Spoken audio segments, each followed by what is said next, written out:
koluna elin adamını beni sayenden patlatıyor. Ağzımda sakızı sıçrayıp arsız patlatıyor. Belki de bu yüzden vuruldum, sahibin olamadım ya. Var mı erkek niye seninki var, değişti bu dünya. Ekmek kaşına gözüne sürme, dudaklar kırmızı kırpıyor. Bir de karşıma geçmiş utanması ya, inadıma kırpıyor. Böyle mi görmüş babamızdan, hele güne rezil oldu. Adet gel eski köye atlar mahvoldu.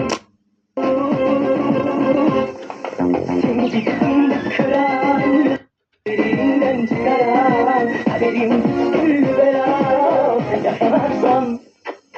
Şimdi fındık kıran, yılanı derinden çıkaran, kaderim gül belam yakalarsam.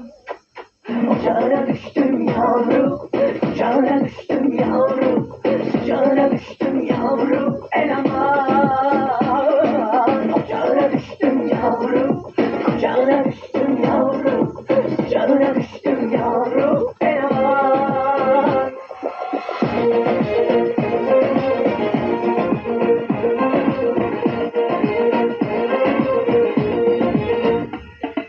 Takmış koluna elin adamını beni orta yerinden çatlatıyor.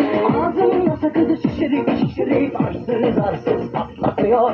Biz böyle mi gördük babamızdan, hele güne rezil oldu. Yeni alet gelmiş eski köye, dostlar mahvoldu. Seni gidi fındık kıran, yılanı derinden çıkaran, kaderim gül belam yakalarsam. Seni gidi fındık kıran, yılanı derinden çıkaran, kaderim gül belam yakalarsam. Ocağına düştüm yavrum, ocağına düştüm yavrum, sıcağına düştüm yavrum, el aman. Ocağına düştüm yavrum, ocağına düştüm yavrum, sıcağına düştüm yavrum, el aman.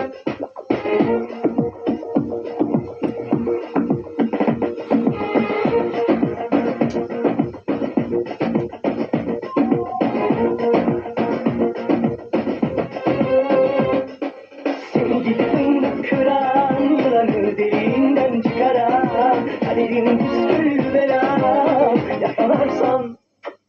Seni gidi fındık kıran, yılanı derinden çıkaran, kaderim püskül belam yakalarsam.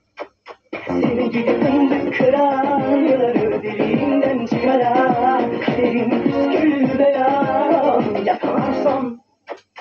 Seni gidi fındık kıran, yılanı derinden çıkaran, kaderim püskül belam yakalarsam.